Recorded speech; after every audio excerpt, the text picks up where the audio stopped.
Hello, everyone. I hope you're all happy and healthy along with your respective families wherever you're located on this God's green earth. Welcome to another episode of the Real Talks with Amini.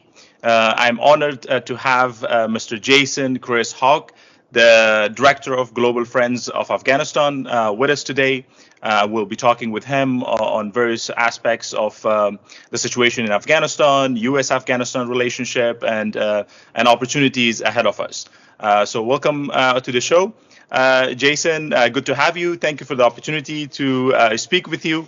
So maybe we can start by discussing the mission of Global Friends of Afghanistan. If you can talk about that, how did you get involved with it, and what is its focus right now?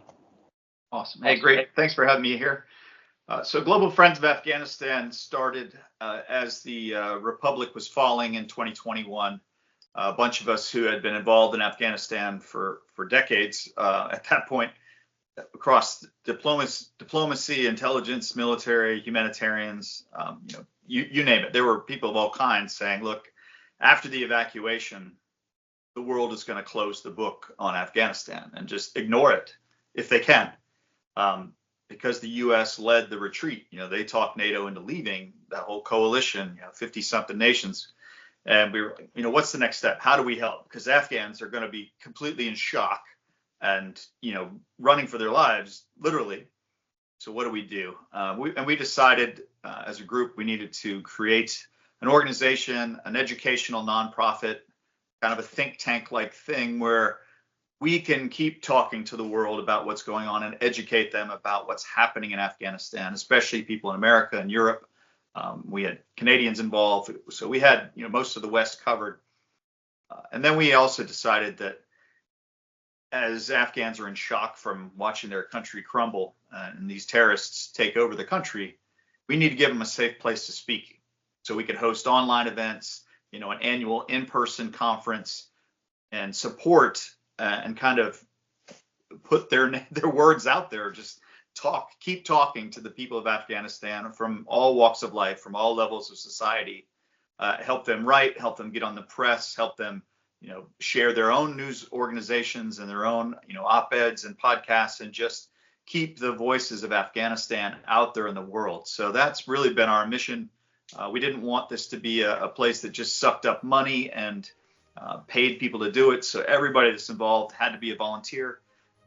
Because we just didn't want it to be about money or anybody making money off of the misery of Afghanistan. So, we've got about 100 people involved in it, that some are public, some are not public figures for their own safety. And that's what they've done for, well over 3 years. Just really trying to keep the story of what's happening in Afghanistan alive, whether it's interviews or writing. And it's been impactful. And the byproduct we hoped would come out of it was a little bit of hope for the people of Afghanistan. And we've had a lot of people reach out to us to say thanks just for not letting it get, brushed under the carpet. And so we're pretty proud of that piece of it as well. But that's kind of what we are, what we do. It's mostly, I think the majority of the people that are part of it are actually Afghan citizens or dual citizens of some other country. And there are a lot, I think it's over 50% women. So we want it to be diverse and inclusive, and people from all backgrounds could take part in it. Yeah. And I was involved in the conferences, some of the conferences that you mentioned. It was amazing to see a platform where both Afghans and our friends from the West could come together and talk about Afghanistan and share our feelings about the situation at a time when the whole landscape was about forgetting Afghanistan. Global Friends of Afghanistan was one of the prominent platforms, and of course, under your leadership on how Afghans could voice out and continue to talk about Afghanistan with our friends around the world. So it was really impactful, as you indicated. So we are appreciative of the work. On behalf of all Afghans, I would like to thank you and all of our friends who have dedicated their time, as you mentioned, voluntarily with no pay. Doing the great and amazing work that you're doing for the sake of Afghanistan and for the sake of Afghanistan's relationship with the Western world and we are already seeing the positive impact of that on how the political landscape in the U.S. and the Western world is about to change, and we'll talk about that in a second. So maybe we can get into a little bit about the situation in Afghanistan, as you guys have invested your careers and your life, and you've had your colleagues lost their lives, they're wounded, and so much money that was spent from your taxpayers, and all of a sudden, all lost to the Taliban coming back, a group that had hosted Al Qaeda, that had facilitated Al Qaeda, Osama bin Laden, to attack the United States in the first place, and they coming back with the same group, with the same ties, with the same network, same relationships. Ayman al-Zawahiri was found by our colleagues in Kabul and was taken out. How did you guys felt about this whole situation of seeing the Taliban rolling over the streets of Kabul? Well, I definitely can't speak for all veterans or for all of America, but I get the sense, and people have reached out to me and talked to me because they know I'm still involved, talking to Afghanistan, people there in the country and outside. It was crushing. That was a painful reminder, and it's been painful ever since. For most people, I can't. There are very few people that have said, "Well, that's just what happens." We tried. Most people are like, "I can't believe we let it end that way." We didn't have to. This was a choice to let it end this way, and we didn't make the same. There's a great analogy to South Korea. We have been involved with building the army and the military forces of South Korea since the 1940s, during World War II. Before, we were there involved with it, and we're still involved today in the security apparatus of South Korea. We still have people on the ground there. We have training constantly going on. It was a very slow climb to democracy in South Korea, and they just had to get rid of a leader who tried to declare martial law at this late stage of their democratic journey. It was a tough pill to swallow, to watch us just wipe our hands of Afghanistan after 20 years of involvement, where we, like you said, we spent a lot of money and we lost a lot of human treasure in that adventure, and we're still losing human treasure. I mean, the suicide rate amongst our veterans is not in a good place. It's still very unhealthy, and we're still losing people of that war, those veterans, to the changes that happened. So, it's been a tough journey. Yeah. And from your standpoint, as a prominent advocate for the U.S.-Afghanistan relationship and how you're seeing the interests of both countries intertwined and our destinies intertwined in that region, particularly with given the nexus of terrorism that are operating in that region, along with the axis of evil countries that are dictatorship or that are adversarial towards the United States operating in that region, and now they have developed closer ties, and we're seeing it in full display. There it was. We had previously, it was intelligence reports and some assessments that Russians were involved with the Taliban, the Chinese were involved, and Iranians. But now we're seeing it in full display. So how do you describe the U.S. interests in Afghanistan? I think at this point it's hard to figure out because the U.S. interests seem to shift between the two political parties. If I tried to find something that's down the middle that both parties should be able to agree upon, it was our most loyal partner in a very dangerous part of the world. Everybody who worked in Afghanistan and who really spent time working with their Afghan partners realized how much we were growing together, and how loyal the people of Afghanistan were to the United States and to NATO. And you could just see that in the shock of them leaving so abruptly. It really shocked a lot of Afghans to their core. And that's why it shocked veterans, I think. We had truly stood beside each other for 20 years. And there are Afghans I've known for 20 years plus now that I still talk to and email with and text with. So I think there is that interest of, you need in that part of the world where Iran and Pakistan, Russia and China all come together, nuclear weapons and people who want nuclear weapons, terrorist groups. We had a loyal partner who wouldn't have minded if we had a small base there to help run counterterror ops across the region out of. That, to me, that's the safety point of view.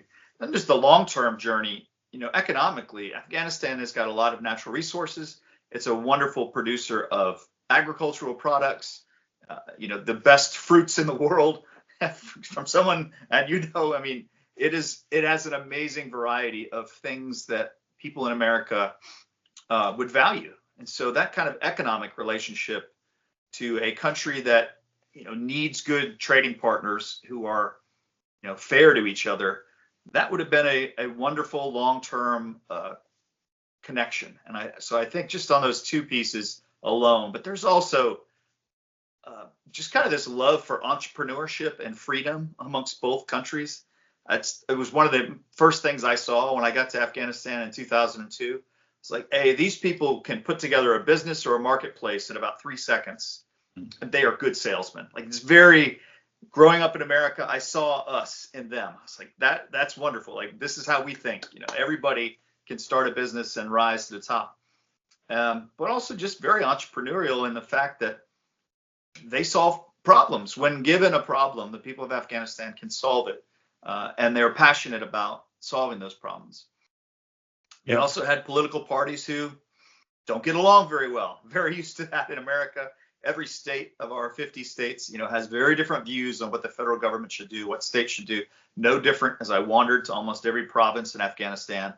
Big, diverse opinions. So there's a lot of cultural similarities, political, social, even on the religious front. Two countries that are very rooted in religion, but could get along so well. To see how close the relationships got in that 20 years was amazing. Like, we really understood each other's culture. And as one woman a bit younger than me told me that about a song I wrote recently, that we grew up in Afghanistan, and she reminded me that the people of Afghanistan grew up with us too. For 20 years, we kind of grew up together, learning each other's cultures, sharing, information about and family photos and what's going on in our personal lives. We did grow up together for 20 years. So there is a close knit. I think the people of Afghanistan feel very betrayed by the way we left them, but I don't think that we've lost that connection that we have and all those different, kind of external connections in economic, political, and national security realm. Yeah. Yeah. And the U.S. engagement in Afghanistan goes back decades. But the most that the U.S. and Afghans came together and closely worked together was during the Soviet occupation of Afghanistan, at the time that Afghans were fighting for their freedom, and the U.S. and Western allies came in and helped free Afghanistan with pouring money and weapons that, of course, Pakistanis were misusing. But at the end of the day, there was some interactions between Afghans and U.S. officials, and that sense of freedom loving. That got represented through Charlie Wilson and other colleagues. It was really, stories were being told and shared among Afghans, and that disappointment when the U.S. Abruptly abandoned Afghanistan when the first Taliban took over. At the time, the civil war occurred, and the Taliban took over. But then when the opportunity in 2001 occurred and people like you arrived, it was again that sense that, okay, we're back on track of this friendship, that this connection that we have.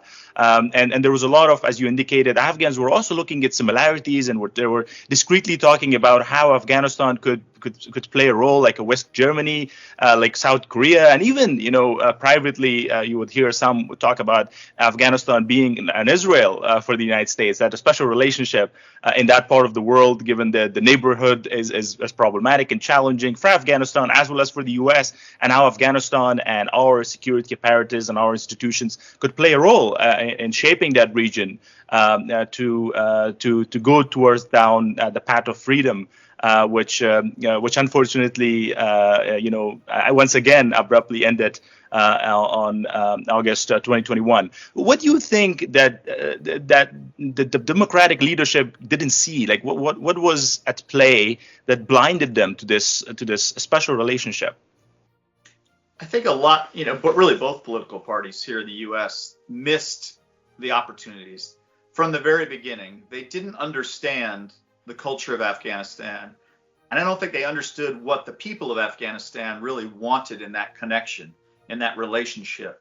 And the press very, very quickly, either forgot about Afghanistan and moved to Iraq, or what they did write about Afghanistan was always bad news. Constant flow of bad news. Because my wife would sit at home and say, well, this was on the news today. And I would tell her what I was doing and what was happening in Afghanistan. And she's like, none of that is coming through here. None of it. So really, for 20 years, we had all press reports focused on negative things. And that really pushed the American citizenry, everybody except for the veterans and the humanitarians and the diplomats on the ground, were thinking Afghanistan is a debacle. It's a failure. Nothing has changed. It's exactly like it was. It's probably worse than it was in the 1990s. So nobody here on this side of the pond knew what had happened over those 20 years. And I would show pictures. I would go, after I retired in 2015, I would, teach courses and go around the country and talk to people. And I would show them pictures of what Afghanistan looked like in 2002 and what it looked like in 2017. And they're like, that can't be the same country. I'm like, yes, it is. Well, our press says none of that has happened. It's all bad. It's horrible. There's terrorists everywhere. We're losing 100 people a day. I'm like, no, none of that is true. The losses are minuscule for the NATO forces. The Afghans are the ones out there fighting and dying. They lost over 70,000. So I think a lot of it was just a lack of information. Our intelligence communities, again, only focused on the negative. I saw those reports as they were being written.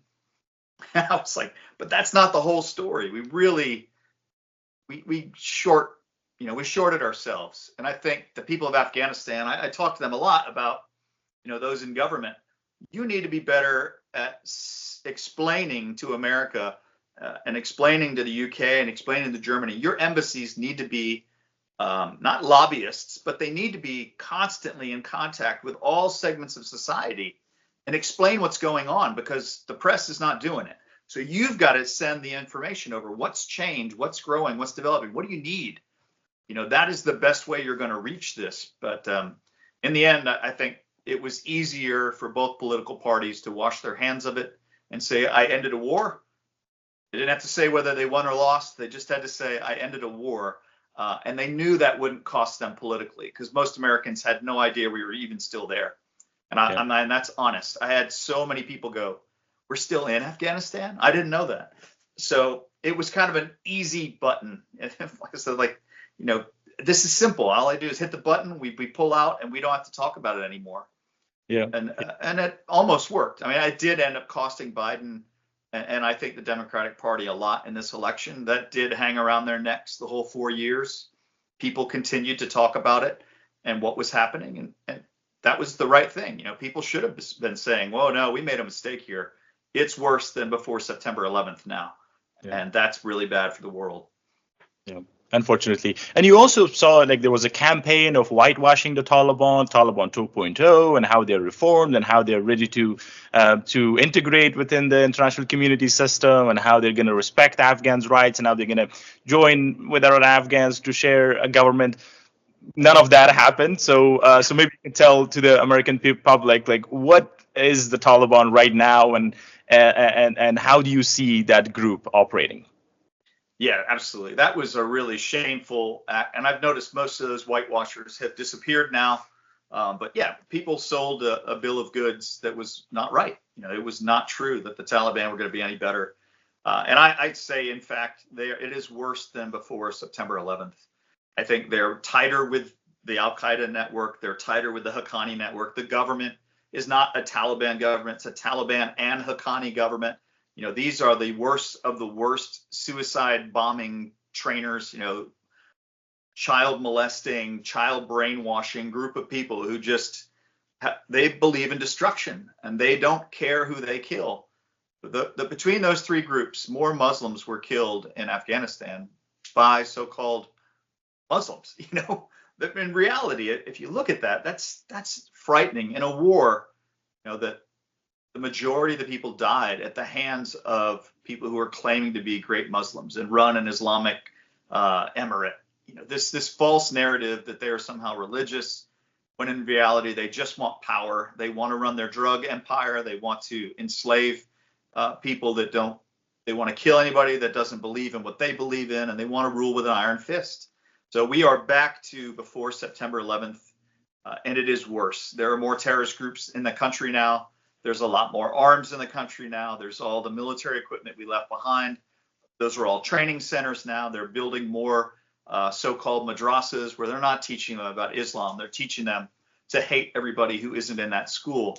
So they're brainwashing all these young people. They're forcing young girls out of school so they don't have the ability to, help educate the boys who are being brainwashed. It's a true, it's a hot mess, for lack of a better word. So I don't use any French here. It is just in a really bad place, and I don't think this turns out well for the world. It's absolutely been living hell for the people of Afghanistan, especially women and girls. But it will spill over again, and the world will pay for this. Well, hopefully something needs to be done before that.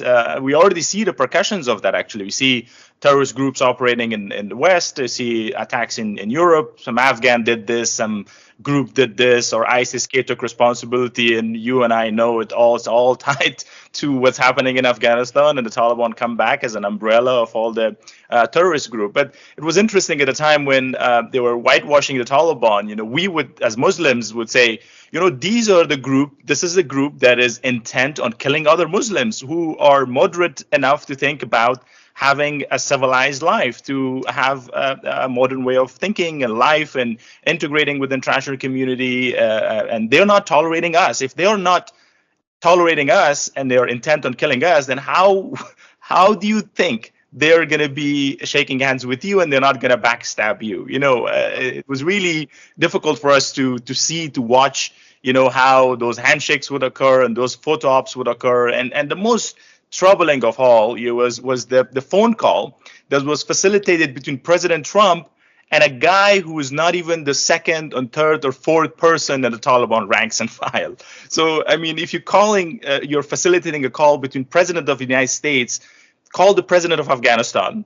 If you're not calling the President of Afghanistan, you're calling a group that you wish to negotiate, at least talk to the leader. If the leader doesn't want to talk to you, then how do you think they're on negotiating peace with you? Do you remember that episode? Yeah, it's crazy. We really badly handled it. I think we just had a lot of people. Khalilzad, I've never been impressed with. I don't think he had the best interests of America or Afghanistan in his mind anymore.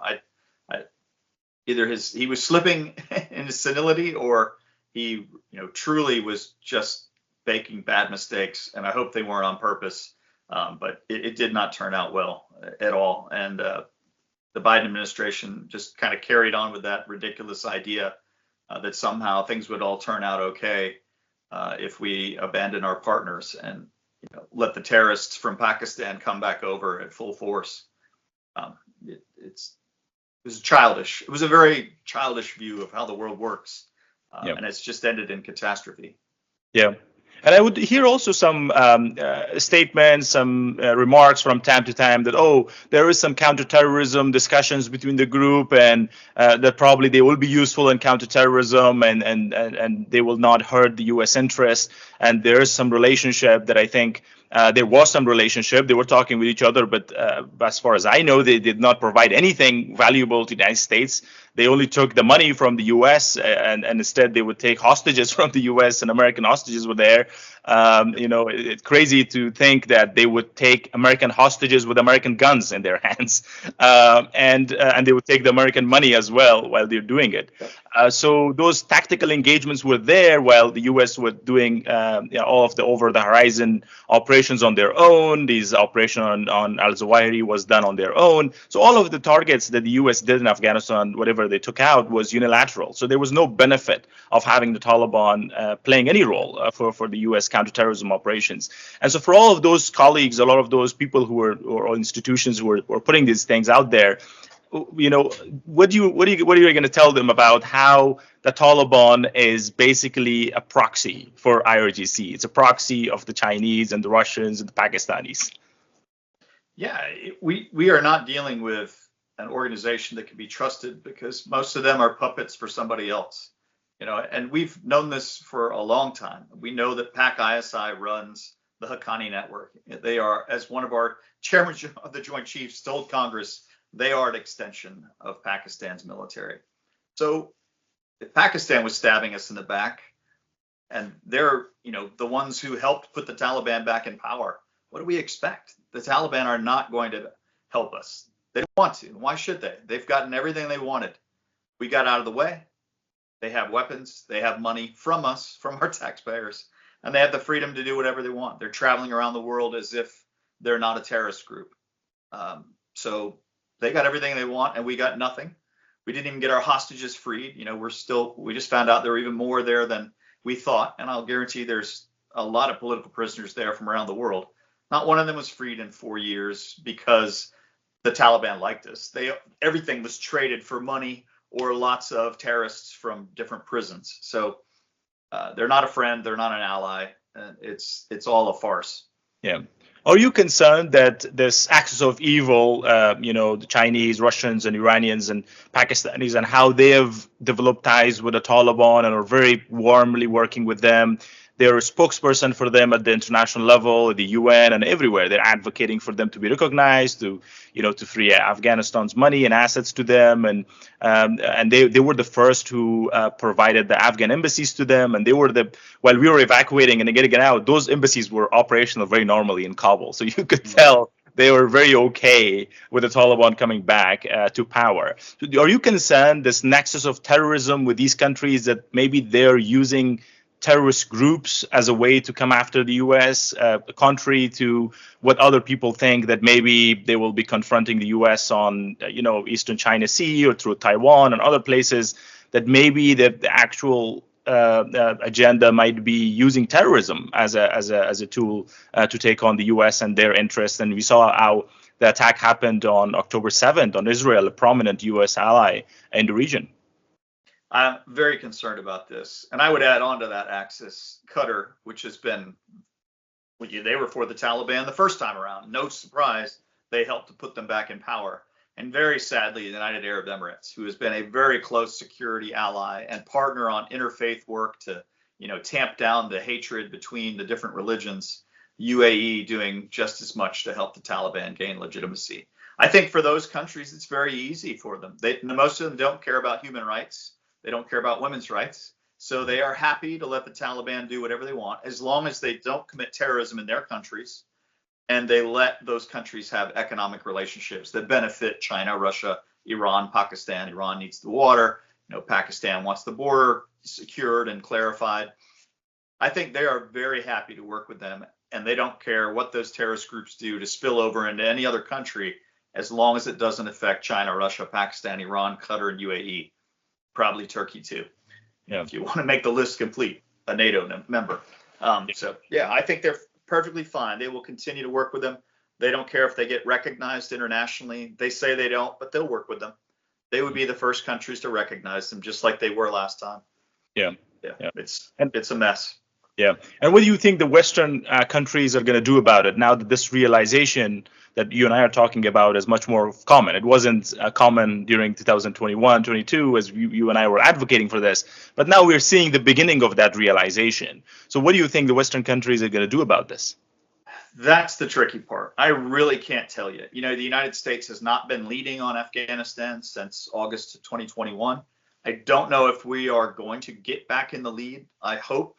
Looking at the number of Afghanistan veterans that are in the Trump administration who have been advocates for, taking care of our partner and undoing the betrayal that we have done to them, I'm still not sure that America wants to jump into the lead on this or, pull a coalition together of countries to actually do something. We saw already, the funding has stopped going in, but that's part of a global stop to funding, not just because the Taliban and Haqqani are a terrorist group intertwined with Al-Qaeda.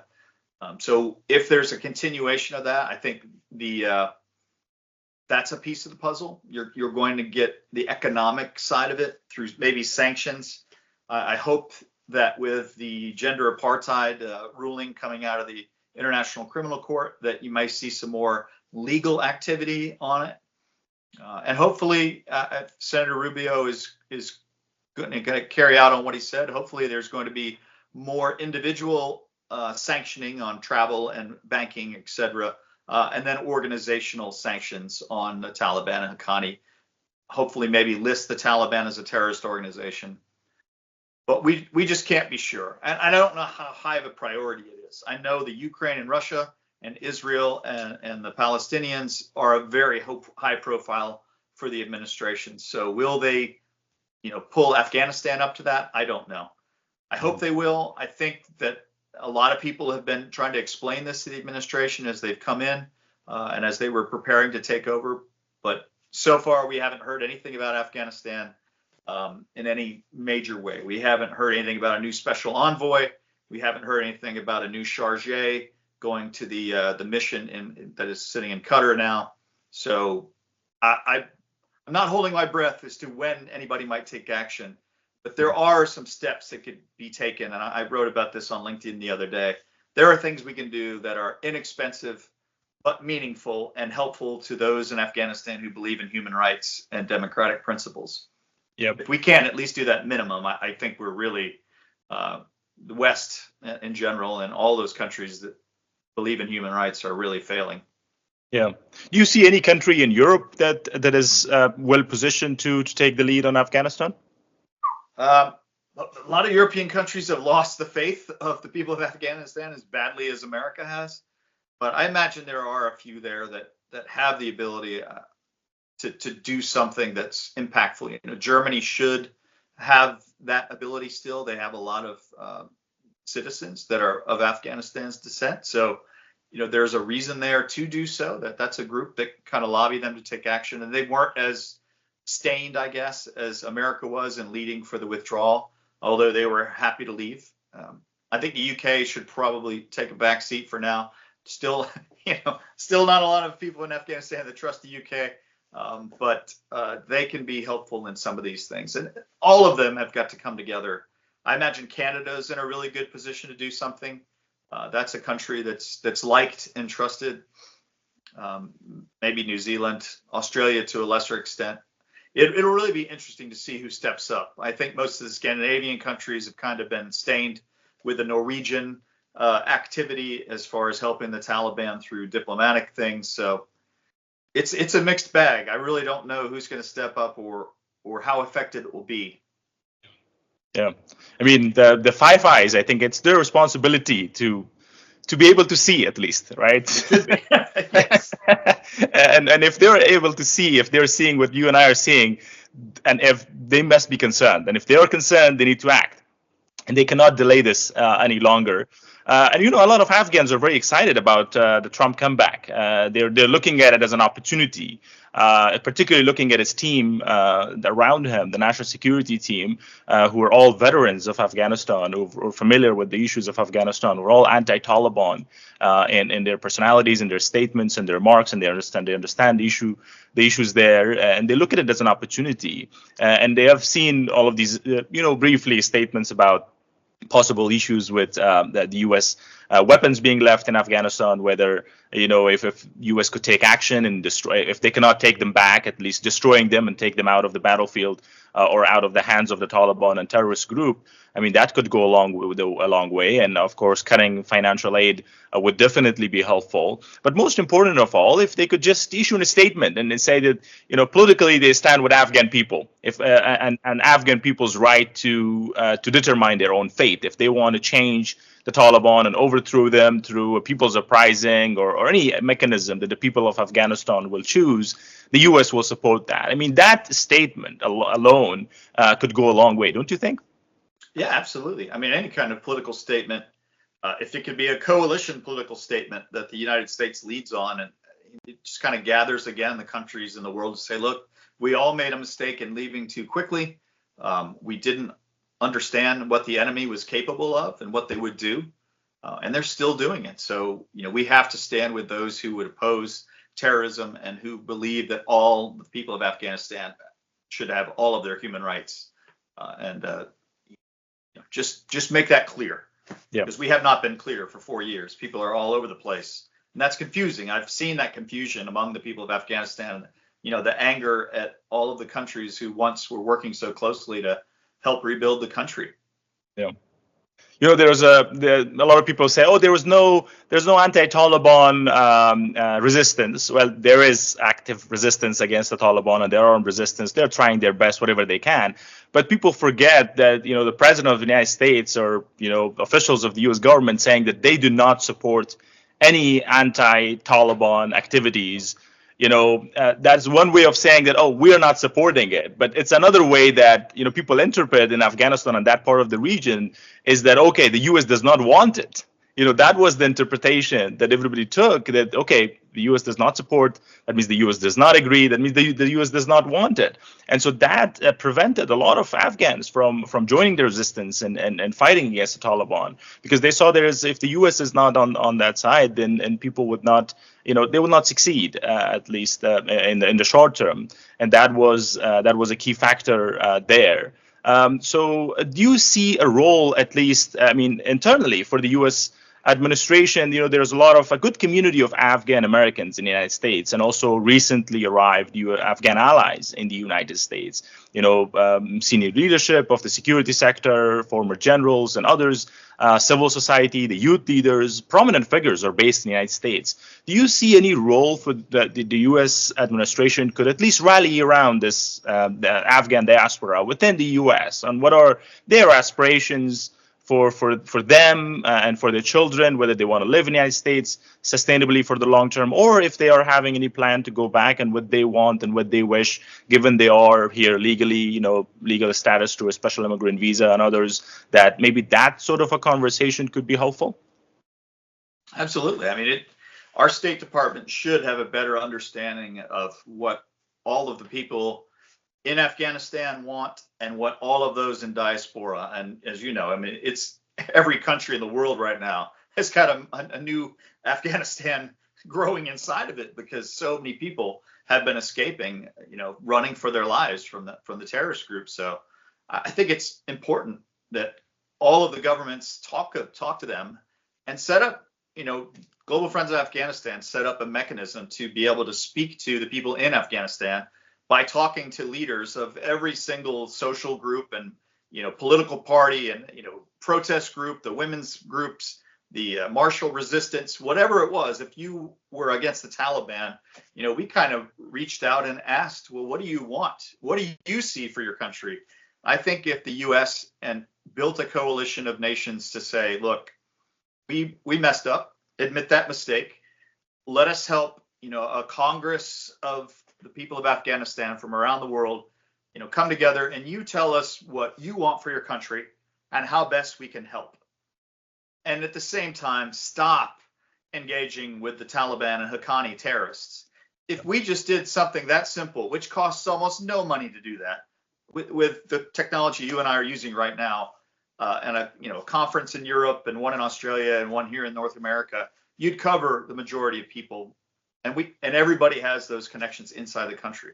That would change the power dynamic. One, you're right. It would make clear that the West, that the world, not just the West, that all but probably 7 countries in the world would like Afghanistan to be free of terrorism, to have human rights for all, and to be a safe and stable country. They should be able to join. They haven't, since the 1970s, been able to be a part of the group of stable nations that can enjoy some normalcy. Just make that clear that we stand with you. Now tell us what you want. Let us figure out how we can help you. We're all with you. I think you're absolutely right. That sends a message to the people inside Afghanistan. Oh, they're not all for the Taliban. They all don't want this terrorist group here. They just don't know what to do about it. Well, let us help them figure out how to help us. Yes. And it can be that simple, but it changes the dynamic, because now the Taliban are, again, a pariah that nobody wants to interact with. Mm-hmm. Because everybody knows now very publicly that the people of Afghanistan don't want to live like that. They want a normal, stable state that's interacting with the world in a normal way, and believes in human rights that are part of becoming a nation in the United Nations. So there are little things that we could do, and that's just a simple one.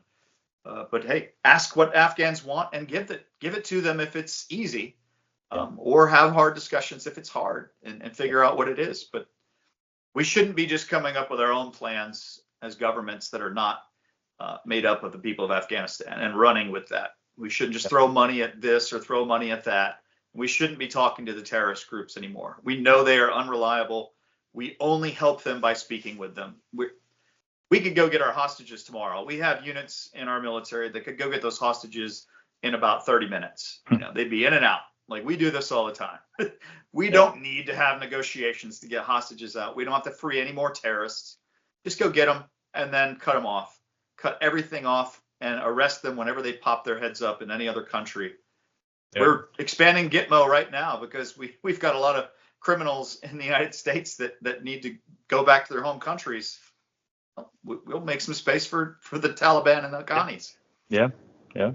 Yeah, I mean, the world is a safer place because of the justice system that we have in place as civilized human beings. That certain individuals, certain people who are rapists, they're pedophiles, they're terrorists, they're extremists, they're suicide attackers or drug traffickers, all of these terrible human beings who are intent on destroying lives or destroying modernity, destroying human progress, and keeping human beings backward. We need to put them. We either eliminate them or we just put them somewhere behind bars so that for the rest of their lives. That's the most civilized thing that we could do. But we should not allow them to run around free, let alone govern places and be in charge of making rules and regulations. Imagine putting a pedophile a Taliban official somewhere as a governor. What do you think the status of children in that province or women in that environment? They have imprisoned more than 20 million women of Afghanistan, and these are not just Afghan women; these are women of the world, right? This is the community of human beings that you and I are living. Like, what kind of messages that our daughters are going to see this and hear about this as they grow up, and they've seen this before and they're seeing it right now once again. What kind of a psychological impact will have on them, knowing that there are places in this world where people like you and I are living also, that certain men could just come in and take away all their freedoms away. And you and I are hopeless. We're not going to do anything about it. And there are people with power, with guns and weapons and ammunition and capability, as you indicated, that with just a signature, that they could free them, 20 million women and girls. And imagine what would that do if they see that 20 million women and girls freed in Afghanistan, and the person who signed it, his name would go in history books, right? President Trump could get a Nobel Peace Prize probably for it, don't you think? It would be a big shift. People would notice it. Yeah, definitely. So maybe shift gears a little bit. As someone who is a friend of Afghanistan, Afghans know you, they see you and appreciate the work that you're doing on behalf of both of our countries. What do you think the political landscape of Afghans are? How do you evaluate the resistance as it stands today? And the political leadership for the country, and the possibility for a generational shift for the leadership in Afghanistan, for the young leaders to come about and representing the country and the interest of Afghanistan, and also be a voice of reason for both of the countries and interests, and particularly the role of women. Yeah. Two things you mentioned there that kind of rise up to me. A generational change. We just saw that in America. Actually, there are now Generation X leaders in very key positions inside the U.S. government for the first time. SecDef, SecState, and the National Security Advisor all are my age. This is the first time we've done it. We haven't got a president in there yet from our generation, but that's going to make a shift. And you've already kind of seen it in how they're acting and reacting. They're very quick. They don't wait around and have big, long meetings. They just make decisions. They put out their orders. That's kind of our generation's, mantra. Like, if I see something wrong, I fix it and move on. We ain't got time to debate this. Just get moving and fix it. If you know it's wrong, fix it. We don't need to have a big discussion or a debate about it or check on anybody's feelings. You just fix it. So what if that happens in Afghanistan? Those people who grew up beside us for 20 years, that same generation, as we taught them kind of, if it's wrong, you fix it. And that's it. What if they were to rise to power? That's a huge shift. You'll see a shift in the way people govern, because they understand you need to listen to your citizens and you need to make them safe and happy. If they want schools, give them schools. If they want hospitals, get them hospitals. Don't try to come in and top down, tell them what they need. Go listen to your people and help them get there. That's I think the shift that could happen. How do we get there, though? That goes back to rating the opposition at this time. I think the strongest opposition to the Taliban, and it has been since August of 21, are the women and girls of Afghanistan. There are so many organizations that have come together because they know how much they have lost and how much more they could lose. Like, this for them is, it's fatal. this is the end for they don't want their daughters to be married off at 8 years old and not get an education and become a baby maker. They don't want that because they watched their mothers suffer under it. So you got a really powerful, young, intelligent, really good at communications. They use social media so well, and they have worked so hard that the International Criminal Court, with just a few allies in the West, I mean, there's only a few of us that have been out there, going to the meetings and helped to push the idea of gender apartheid. It has been them, the women and girls of Afghanistan, wherever they are in the world, who have fought and risked everything, and they get death threats every day all over the world, in the UK and Germany and the US and Afghanistan, of course. I think they get an A+. They have done a phenomenal job of keeping it in the press, of making sure that national leaders and legislatures know what's going on and getting the international community to do something about it. Even as the UN was kind of throwing them under the bus at different meetings, they stood up and said, no, you're not doing it. And I just applaud them. I think they are the biggest heroes of the opposition right now. On the other fronts, there's economic opposition, there's political opposition, there's martial opposition, from armed groups, and then there's an intelligence opposition. Those groups are all running around a sea. They haven't made a change. They are not impacting greatly, how the Taliban sees themselves or how the world sees the Taliban. But they have kept a steady purpose. They've helped to feed information outside of Afghanistan so the press could talk about it. The Afghan press has been another great part of the opposition. I'd give them a B+. Like, they have kept the story alive. They're doing interviews with people inside the country. They're putting it out there in every format, podcast, news, you name it, radio shows, music, whatever they can do to get it out there. So there's that informational side as well. So the opposition is there. What is really lacking is the political opposition to pull all of those different groups together and say, we are the Congress of the people of Afghanistan who don't want terrorism and who believe in human rights. And we're going to make sure everybody feels represented and everybody feels like they have a voice in the future Afghanistan. And let's think through what that should look like, and let's make it happen. And, let's explain to the world how they can help us and start marching forward. It will take all of those different people and groups to do it. They exist.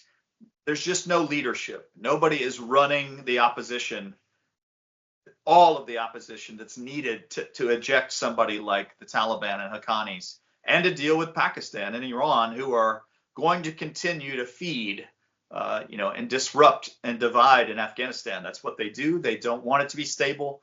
They want to be able to rob, steal, and control it. So it's a challenge when you're separated. And right now, even though some of the martial groups work together on operations, it's very minimal. It's not enough to make the Taliban worried. So there's got to be a kind of ramp up of the unity and the solidarity of those groups.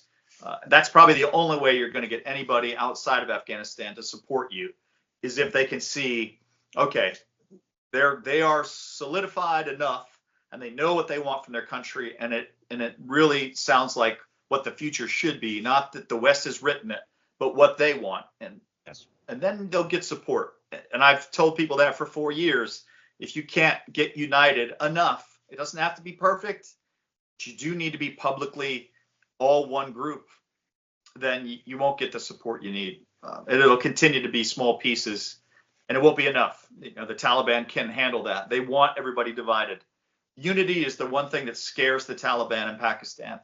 Mm-hmm. That will scare them to death. If you all unified under one opposition, under a political Congress that is representative of everybody and makes everybody feel safe and has a mapped out future that everybody's comfortable with, or comfortable enough. It doesn't need to be a full constitution.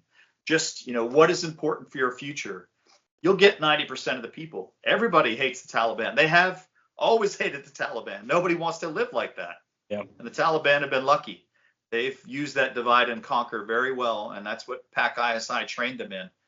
It's what they did to the Soviets, and then they did it to all of the resistance groups, and eventually took over the country, and now they've done it again. Yeah, definitely. I mean, that is something that we are all working on. tirelessly, given the restricted environment that we're all living in, not so much in the Western countries, but some of the elements of the opposition are in the region and countries that you previously mentioned.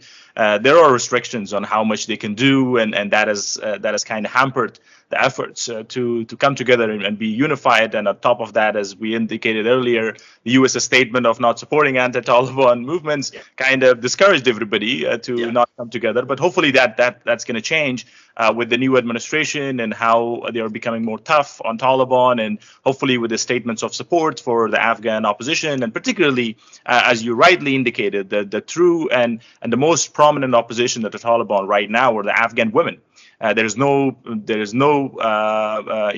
doubt about that. It's clear. It's plain sight. Everybody's seeing it, and they're seeing the power of the movement. They're seeing the unity of the movement. And even though they're also sporadically spread out around the world, but they are connected in their mission, and they are working together. They are finding ways of coming together. They just had sessions in Europe. They're having virtual gatherings and sessions from time to time, and very well connected with particularly with the younger generation. Everybody's is tirelessly working to have a unified front against the Taliban. That we call it anti-Taliban wave that we have created in social media and the media and in political landscape and basically among Afghans, and trying to push back against the lobbyists of the Taliban, trying to push back against the sympathizers of the Taliban, and isolating all of those voices like Zal and others who are still somehow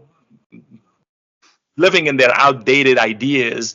We would like to continue to say that hopefully it's not intentional on their support for the Taliban, and the fact that they're still blinded to the truth that the Taliban is a group that you cannot work with. This is a group that needs to be eliminated or need to be put behind bars. But we're trying as much as we can, given the restricted environment. But from the solutions part, there are discussions right now among Afghans of whether from the negotiation, everybody has lost hope, except some elements who are still hoping that maybe there could be a negotiated settlement. But mostly people are talking about either an armed resistance that could free up a country from parts of it, and then grow and expand the freedom areas within the country and take back regions from the Taliban.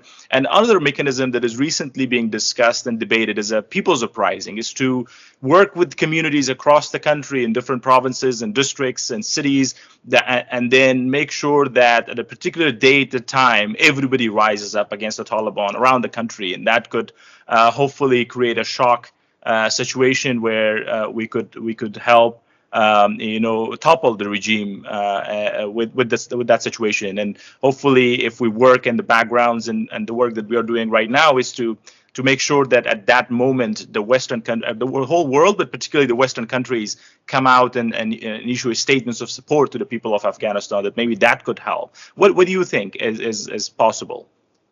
I think all of those are critical. Any one of those could be the piece that does it. I think it would take a little bit of all of them. There has to be, you have to have a plan for what the future is going to look like. I think step one, though, is you've got to get the world on your side to be ready to support you. And if that's not done ahead of time, most of the world, if that happens, say there was a nationwide uprising, and somebody took out the senior Taliban leaders, in a massive coup, and you could start over.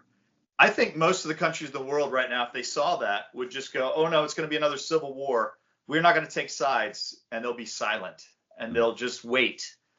And that will demoralize the uprising. And then you kind of get backwards. Mm-hmm. You could end up getting a civil war because the world's not ready to support you. So I think that's a key piece of the work that has to happen right now, really engaging at a political level and diplomatic level to explain, this is what we want.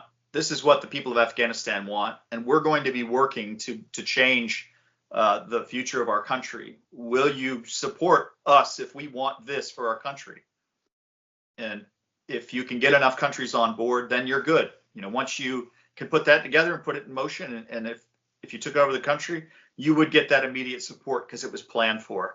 I would not leave it up to chance, because I think, China, Russia, Pakistan, and Iran would instantly come out and say terrorists have taken over the country. They've taken out the old government that was doing so well, and they'll lie, and then they'll be demoralized, and the rest of the world will just sit there frozen and watch, because they don't want to get involved again.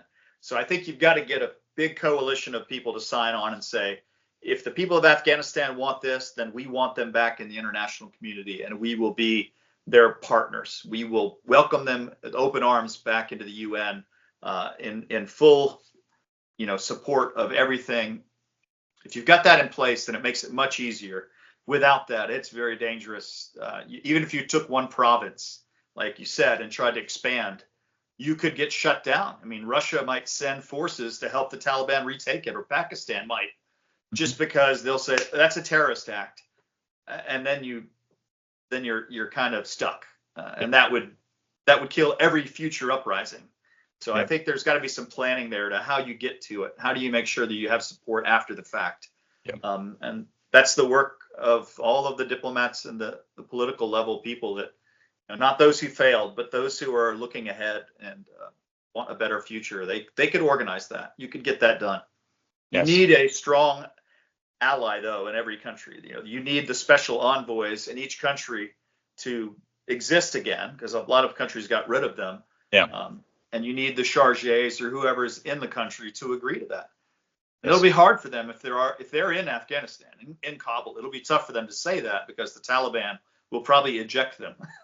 But that should be a risk you're willing to take. Losing ties with a terrorist group is not a big loss. You're not doing anything very great except for getting humanitarian food and fuel and lodging to people. Other than that, we're not doing much to help the people of Afghanistan right now. That is true.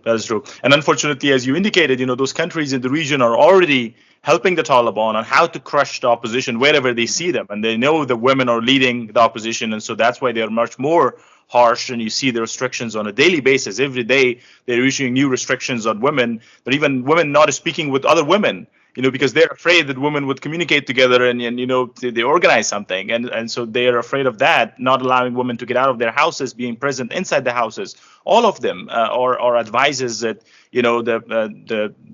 their sponsors are probably telling them to implement. And you see the ejection of Afghans from Pakistan and Iran is also part of that effort, because they know all of these Afghans who have run away from the Taliban are probably getting together there, which are much more freer environments to exchange and interact on what they want to do. And so they are ejecting everybody against all rules and regulations, sending them back to under Taliban tyranny, where they're getting arrested, where they're getting killed. Unfortunately, we're losing a lot of people who could help us in staging people's uprising from those neighboring countries, unfortunately. So, that is what we're focused on, and we are trying to make sure that we, in advance of the fact, we don't want to wait until the day off, but in advance of the fact, issue those statements of support for the people of Afghanistan. And those would help the people be convinced that if they're going to make a move, they are having allies around the world that could stand behind the people of Afghanistan, that wouldn't watch as the Taliban slaughter our people. We don't want to end up in that situation, and for that's going to be unacceptable. And so hopefully we'll prevent that. So, Jason, it's an amazing conversation. I have a lot to talk with you and ask from you, but I want to stay to the hour. That the time is coming up. And so maybe I can have you talked about what Afghans should do, the unity, the message is clear. I'm sure everybody's watching this. Afghan opposition leadership are going to watch this, and they're going to take this very seriously. We all need to work on our unity as much as we can, much more than we need to, given the opportunity that is coming up right now with the change of administration. But what advice do you have for the U.S. administration, for our allies in the cabinet, for the new officials in the institutions, and also for the broader community of Western civilization on what they need to do on helping Afghans rally in the United States and Western countries, and also inside Afghanistan to free ourselves and free our women and free our country and get back on track of our bilateral security agreement, the special relationship that we have, and then talk about after freeing Afghanistan, we can talk about how together we can work on the region on some of the issues that the U.S. is concerned. How can we help? I'll start with the U.S. administration. I think the first thing that the Trump administration could do, have the SecDef, the DNI, the head of the CIA, sit down with a national security advisor, with a new trusted special envoy for Afghanistan, and figure out the policy. And don't let the policy get, don't let the CIA say, we'll take care of this, or let State Department say, they need a right up front, this is all we're going to do, this is how we're going to do it, and this special envoy will carry it out. And they need to pick somebody who's trusted by the people of Afghanistan, who understands the Trump, ideas and how he sees the world, and is trusted that he won't betray the veterans of Afghanistan either. So get somebody who really knows what's going on and has the trust all the way around. Once you have that in place, and you can set up kind of a simple U.S. policy that keeps us from having a footprint of soldiers on the ground again, or fueling a civil war amongst all of the opposition groups and the Taliban, or just implodes the country and makes another disaster over there. Figure that out, then rally. Then that envoy should be going to all of the former NATO coalition, and then some, and countries that weren't involved, and saying, here's the pledge. This is what we all should be doing to help the people of Afghanistan. Will you take the pledge with us? Show the people of Afghanistan that we will help them get what they want, if this is what they like. And then gather the people of Afghanistan together and say, how can we help you? We are nations who want you to have human rights again, and we don't want terrorists to run your country. Tell us how we can help you. And don't just invite the Afghans that are your friends, that you can get quickly to come to a press conference or a UN meeting. Gather and tell the Afghans, we're not going to help you unless you provide us with a solid, group of leaders that are inclusive, that are accepted, that are not part of the former regimes. We don't want just children of warlords. We don't want children of former presidents. We don't want failed leaders. Give us a body of Afghans that we can work with, that you trust, that the majority of the people of Afghanistan trust, and we can figure it out. We can figure out how to help them get where they want to go.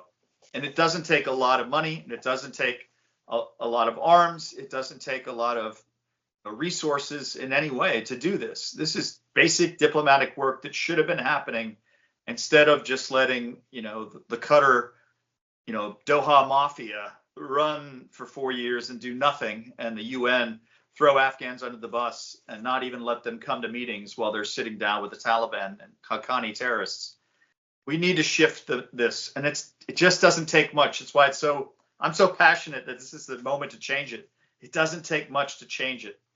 Just cutting the funding as part of a global, effort to relook foreign funding, that scared the Taliban. They were in tatters this morning. Oh my gosh, they're not going to send us money anymore.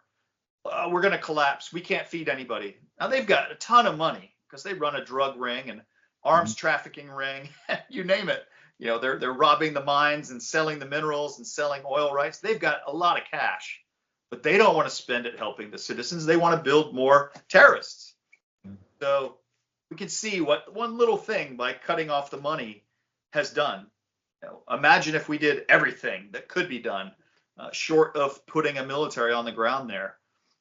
I think it's an easy fix, and we all just need to get together and figure it out and move and stop debating and stop listening to bad advisors who whitewash the Taliban. Help the Afghans do what they want to do. I think they know where they want to go. I've heard the discussions, as you mentioned, around the globe. They're all very similar. We just got to get it together. Absolutely. I hope the leadership in the U.S. government listens to you and the message is passed along to them. And I would add another statement to what you mentioned, that they need to look and see that Afghanistan could be an opportunity in the bigger picture of what the U.S. is trying to accomplish in the world. The adversaries that the U.S. has in the region, you can take them on by freeing Afghanistan. It will have ripple effect. It will have significant level of impact in the region by getting back on the ground, getting back Bagram, freeing Afghanistan, installing the people of Afghanistan, to the rightful owners of Afghanistan, to be in charge of the country and to manage and run our system based on democracy, based on a system of governance that the U.S. so cherishes.